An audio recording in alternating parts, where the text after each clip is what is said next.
Comment manger ayurvédique quand on fait partie d'une famille où différentes personnes vont avoir différents types de dosha? C'est une question qu'on me pose souvent. Et du coup, je vais vous expliquer un petit peu comment on peut faire. Je suis Rita de la chaîne Ayurnatur, la chaîne où je vous parle d'Ayurveda et naturopathie. Aujourd'hui, je suis avec Julie qui s'est endormie sur moi. Si je la pose, elle se réveille. Donc, on va faire la vidéo avec elle.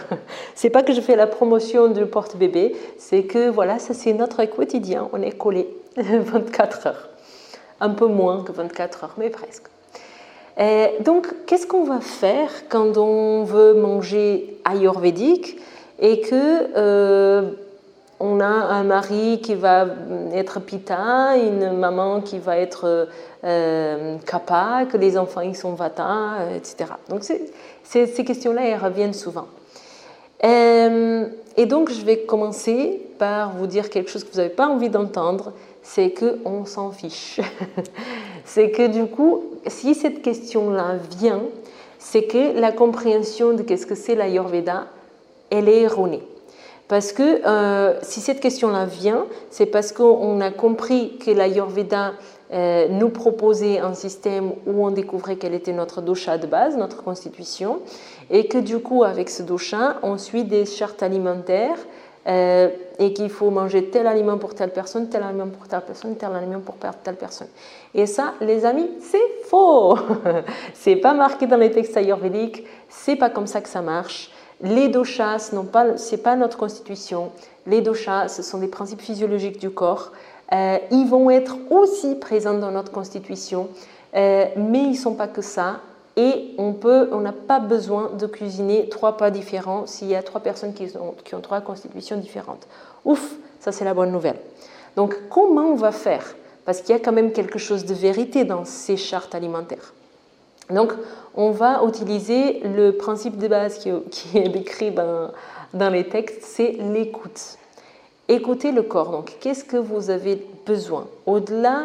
Au lieu d'aller regarder des chartes alimentaires, qu'est-ce que votre corps a besoin? Qu'est-ce que le corps de votre mari, de votre femme a besoin? Qu'est-ce que le corps de vos enfants a besoin?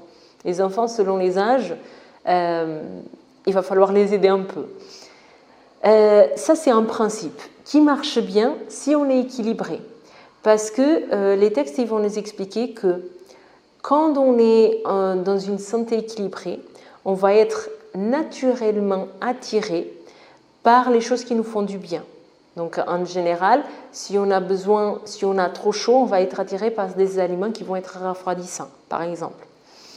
Mais au-delà d'une certaine viciation des doshas, au-delà d'un certain déséquilibre, il y a des addictions qui se mettent en place, on va appeler ça addiction, et du coup, le corps il ne sait plus. Donc, il va y avoir une perception, on va avoir envie de manger certains aliments qui ne vont pas être bons pour nous. Et ça, c'est décrit comme ça dans les textes. Et la société aujourd'hui en général, c'est ça. Donc, ce travail d'écoute, il faut le développer. C'est pour ça que j'en parle. Et c'est très important de développer ce travail d'écoute parce que c'est que par cette écoute que ça marchera. Les doshas, franchement, laissez-le pour les thérapeutes. Parce que c'est les thérapeutes qui vont pouvoir vous accompagner. Ils vont avoir un regard qui est clinique. Si vous essayez de déterminer votre dosha pour changer votre alimentation, une chose c'est essayer de déterminer votre dosha tout en continuant à travailler votre écoute. Mais pas pour suivre une charte alimentaire, c'est très bien. Mais si votre objectif c'est juste de savoir quel est l'aliment que je peux manger, allez-y voir un thérapeute parce qu'il sera plus armé pour vous conseiller en fait.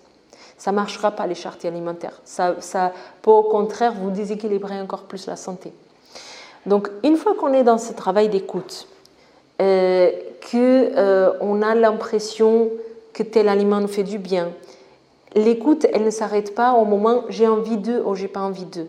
L'écoute, elle se prolonge dans qu'est-ce qui se passe dans mon corps pendant et après.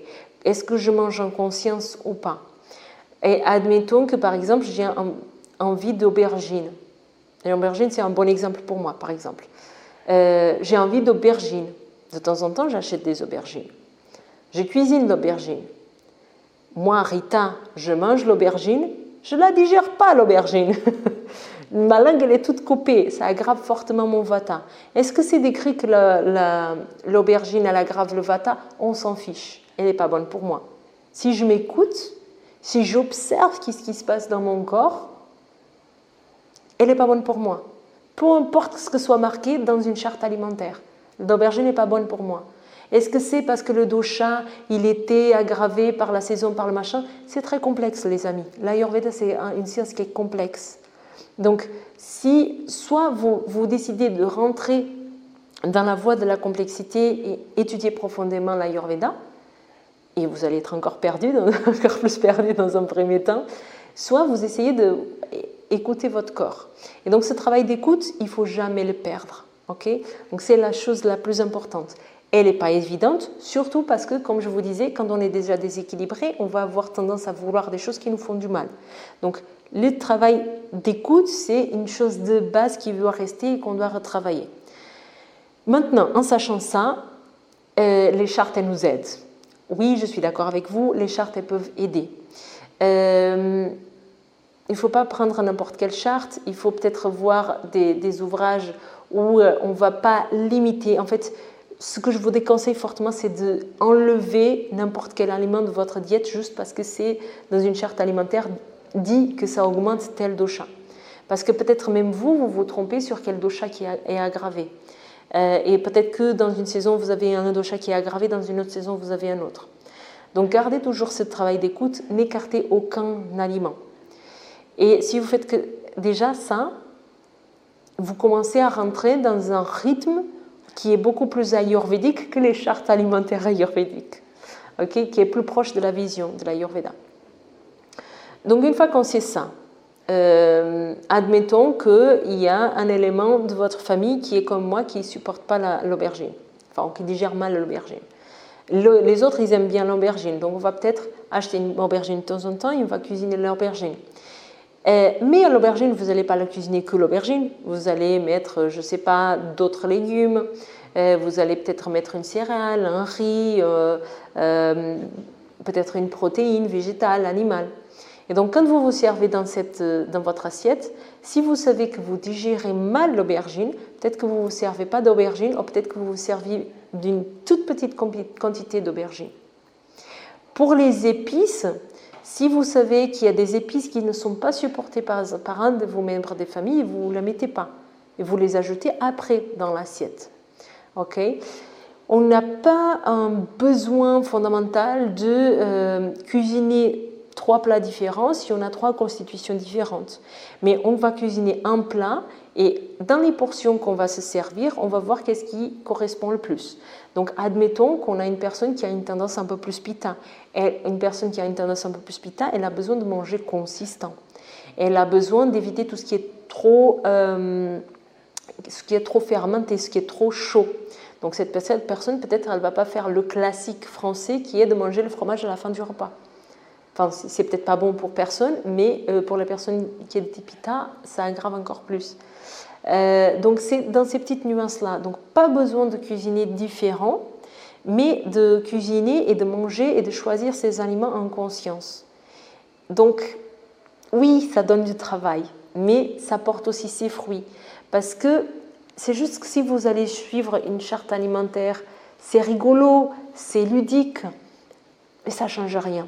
Ça ne va pas vous apporter des bienfaits dans votre santé, vous n'allez pas améliorer la santé. Alors que si vous faites ce travail d'écoute, même si des fois vous ne le faites pas, parce que la vie elle est compliquée, même si un jour vous êtes perturbé et que du coup vous avez décidé de faire un repas sans trop réfléchir, c'est pas grave, c'est un repas. Si vous avez dans cette logique de toujours vous observer, vous allez y revenir.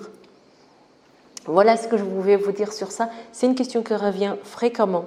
Donc, essayez de cuisiner une base alimentaire où vous avez une portion de céréales, une portion de légumineuses, une portion de légumes, par exemple. Vous ajoutez les épices comme le cumin, par exemple. Le cumin, il est accepté par tout le monde. Il aide à digérer pour tout le monde. Le poivre, il est très bon pour aider à digérer. Mais par contre, il est déjà peut-être pas accepté par tout le monde. Donc, à voir. Le dosage, peut-être que vous allez quand même mettre du poivre, mais vous mettez un petit peu moins. Et s'il y a quelqu'un qui aime beaucoup, ben, il le mettra dans son assiette après la cuisine. Vous voyez, le curcuma, vous pouvez mettre toujours partout. Et après, donc, vous cuisinez ces différents aliments. Et puis, la personne qui a besoin de plus de consistance, une personne de type pita, elle va se servir d'une plus grande portion de riz, par exemple, et de légumineuses et de lentilles, par exemple. La personne qui est de type kappa, qui doit manger un repas du soir qui est très léger, je généralise, mais bon, c'est le but aussi dans les vidéos YouTube. La personne qui est de type kappa, qui a besoin de manger un repas qui est léger, peut-être qu'elle va se servir d'une toute petite portion de céréales et de légumineuses, et plus de légumes. Okay, ou peut-être qu'elle va jeûner selon les personnes. Donc, c'est toutes ces nuances-là. Donc, encore une fois, pas besoin de suivre les chartes alimentaires, pas besoin de faire un repas pour chaque personne. Continuez à cuisiner comme vous faites, mais améliorez petit à petit. Créer plus de diversité, créer plus de saveurs et petit à petit, ça va se faire avec votre écoute, avec votre observation. Donc, j'espère que cette vidéo vous a plu. N'hésitez pas à la partager, à la liker, à commenter selon si ça vous a aidé ou pas. Je vous dis à très bientôt lors de la prochaine vidéo. Merci. Pour ceux qui souhaitent aller un peu plus en profondeur, j'ai une formation professionnelle que sur la nutrition. Donc ça peut intéresser. Il y a aussi un programme en ligne qui voit tous les piliers de la santé, qui peut vous aider un petit peu. Et pour ceux qui souhaitent s'approfondir vraiment en nutrition, vous avez une formation complète en 6 mois qui va très en profondeur là-dessus. Donc voilà, encore une fois, je vous souhaite une bonne journée et je vous dis à très bientôt.